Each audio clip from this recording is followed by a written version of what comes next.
दो ननद वाला ससुराल। कविता की नई नई शादी हुई थी। ससुराल में सास पार्वती और दो ननद राधा और रीना होती हैं। बेचारी कविता शादी के अगले दिन शादी की थकान से थोड़ा देर तक सो लेती है। माँ, आज घर में भाभी का पहला दिन है। भाभी अभी तक उठी नहीं। सुबह के 11 बज रहे हैं। रुक, मैं देखती हूँ। सास कमरे में जाती है तो देखती है कि बहू तो अभी भी अपने पति के साथ सोई हुई है। बहू, उठने का समय नहीं हुआ क्या? ये तेरा मायका नहीं है जो 11 बजे तक सोती रहेगी। उठ जल्दी, और जल्दी से चाय बना कर ले आ, फिर खाना बना। देख कितनी देर हो गई है। हाँ माँ जी, सॉरी, वो शादी की थकान इतनी लगी थी कि नींद ही नहीं खुली। मैं अभी फ्रेश होके आती हूँ, फिर सारे काम कर लूँगी। जिसके बाद बहू फ्रेश होने चली जाती है तो देखती है कि उसका बाथरूम अंदर से लॉक्ड है। ये मेरे बाथरूम में कौन है? भाभी, मैं हूँ। वो क्या है ना, मेरे बाथरूम में गीजर खराब है, इसलिए मैं यहीं नहाती हूँ। अच्छा, जल्दी से निकलो रीना दीदी, मुझे बहुत प्रेशर आया है। अभी अभी तो आई हूँ मैं, आपके उठने से 5 मिनट पहले। अब क्या मैं चैन से नहा भी नहीं सकती? ठीक है, नहा लीजिए दीदी। वहीं रीना बाथरूम में नहाने में 1 घंटा लगाती है, जिस वजह से कविता को तैयार होने में देर हो जाती है और खाना बनाने में भी देर। ये है आजकल की पूजनिया बहुएं। एक मेरी बेटियां हैं, सुबह 5 बजे नहीं तो लेकिन 7 बजे उठकर घर का सारा काम कर लेती है। आज बहू का इंतज़ार किया तो ये हाल है कि शाम को 4 बजे खाना मिल रहा है। उठना 11 बजे, नहाना 2 बजे तक।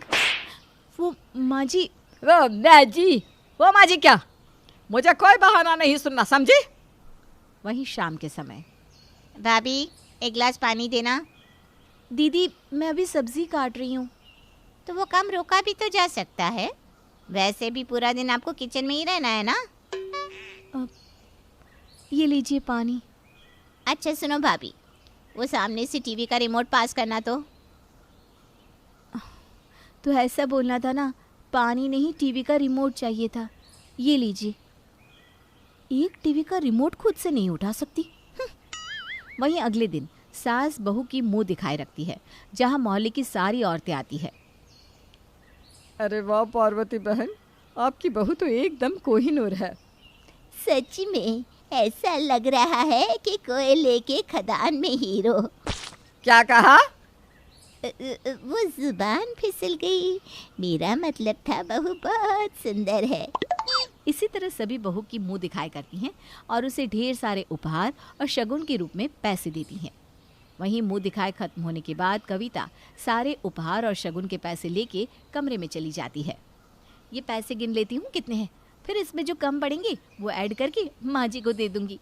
मेरे लिए कोई ज्वेलरी बना देंगी। बहू पैसे गिनने लगती है कि तभी राधा वहाँ आती है।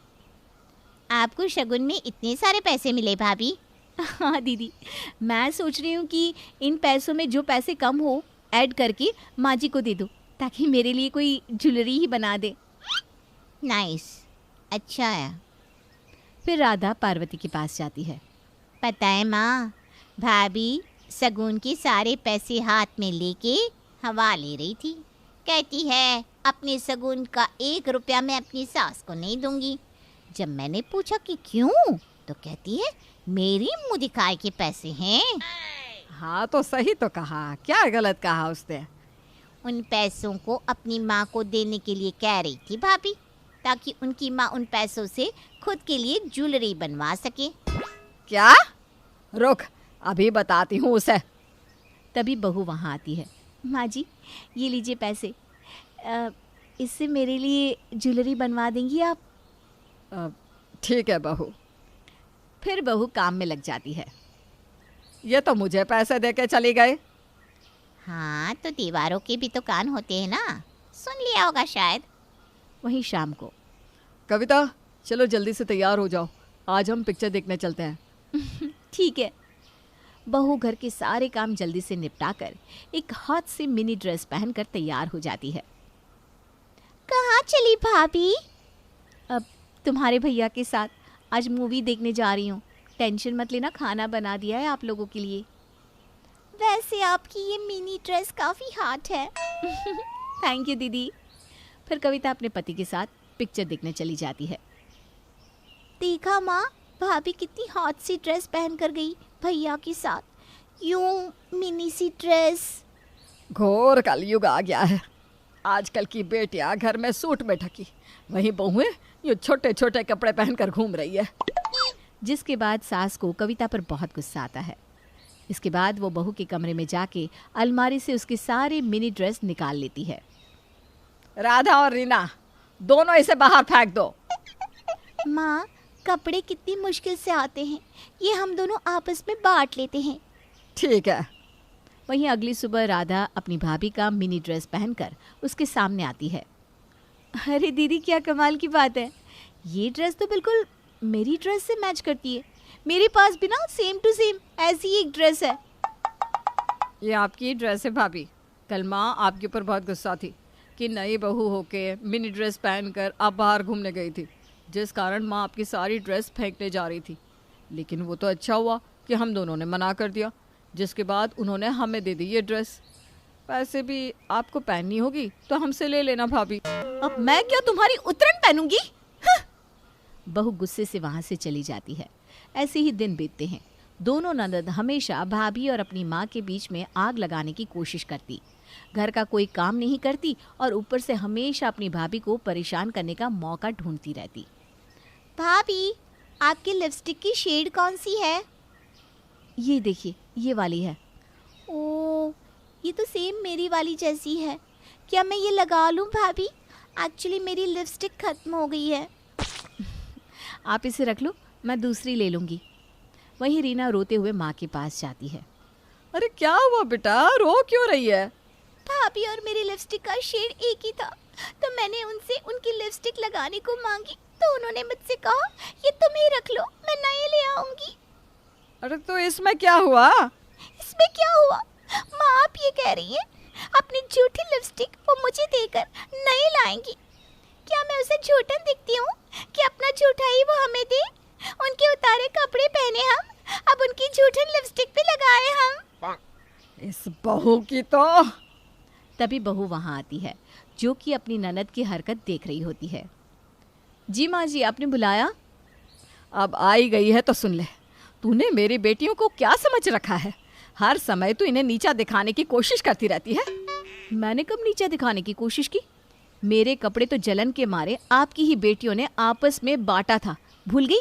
और मेरी जूठन तो इन्हें ही लगाने का शौक है, तभी तो मुझसे लिपस्टिक मांगने आ गई।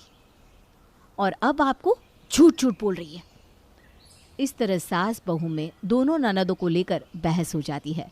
वहीं दोनों ननदें अपनी माँ और भाभी का झगड़ा देखकर मजे ले रही होती है। अरे वाह, बहुत दिन हो गए ऐसा झगड़ा देखे। लास्ट टाइम कामिनी आंटी के घर हुआ था, वो खिड़की से देखा था, आज तो लाइव चालू है। सही कह रही हो दीदी। मुझे पता है तू मेरी बेटी से जलती है। ठीक है, आपको जो लगता है वही समझ लो। वो कहते हैं ना, जिसे जितनी इज्जत दो वो उतनी ही कदर नहीं करता। जिसके बाद कविता, जो अपनी ननद की हर बात मानती थी, उसे हमेशा खुश रखने की कोशिश करती थी, वो अब अपनी ननद का कोई काम नहीं करके देती, सिर्फ अपने आप से मतलब रखती थी।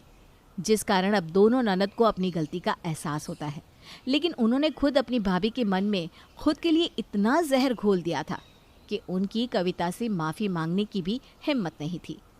क्या दोनों ननद भाभी में तनाव अब ऐसे ही बना रहेगा या रिश्तों में कभी सुधार भी आएगा?